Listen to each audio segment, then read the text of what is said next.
चंद्रपूर विधानसभेसाठी इच्छुक उमेदवाराची यादी मोठी होत असताना 2019 मध्ये अपक्ष आमदार किशोर जोरगेवार यांनी 76,000 मतांनी लीड घेऊन चंद्रपूर विधानसभा जिंकली आणि सध्या ते महायुतीसोबत आहे.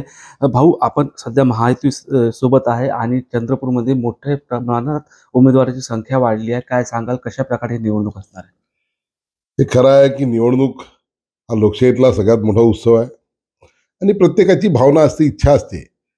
महामानव डॉक्टर बाबासाहेब आंबेडकरांनी लिहिलेल्या त्या संविधानानुसार ज्या ठिकाणी सर्वसामान्यांसाठी कायदे केले जातात त्या सभागृहामध्ये जात जनतेची सेवा करण्याची भावना ही प्रत्येकाची असते आणि त्या भावनेतून अनेकांचे इच्छुक असलेही पाहिजे.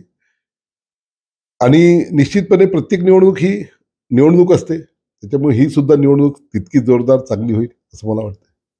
मागच्या वेळेस आपण अपक्ष उमेदवार होता, आता यावेळेस परिस्थिती काय राहणार आहे? कारण की आपण महायुतीसोबत आहे. महायुतीचे उमेदवार असणार आहे का आपल्या विरोधात, की आपण महायुतीच्या पक्षाकडून लढणार? मी साधारणतः 2 वर्षापूर्वीच स्पष्ट केलं की मी पुढची निवडणूक ही पक्षाकडून लढणार आहे.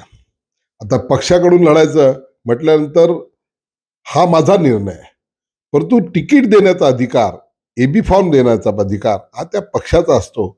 त्याच्यामुळे कोणत्या पक्षाकडून लढणार हे निश्चित नाही आहे.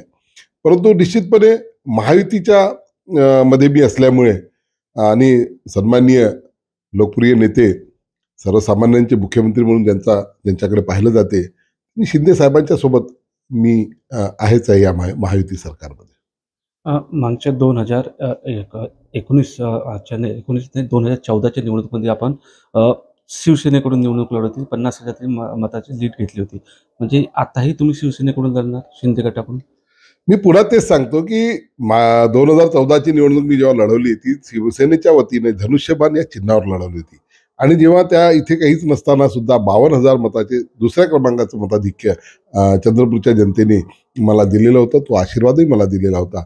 आता महायुती असेल, महाआघाडी असेल, यांचं आपसातलं तिकीट वाटप कसं होते त्याच्यावर माझं चिन्ह हे ठरणार आहे.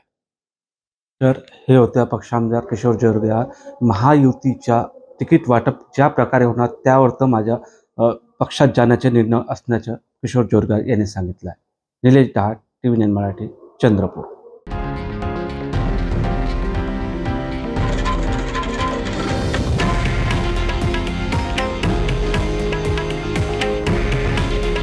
हे आहे देशातील नंबर 1 न्यूज नेटवर्क आणि आपण पाहत आहात TV9 मराठी. काळजी तुमची, हित महाराष्ट्राचं.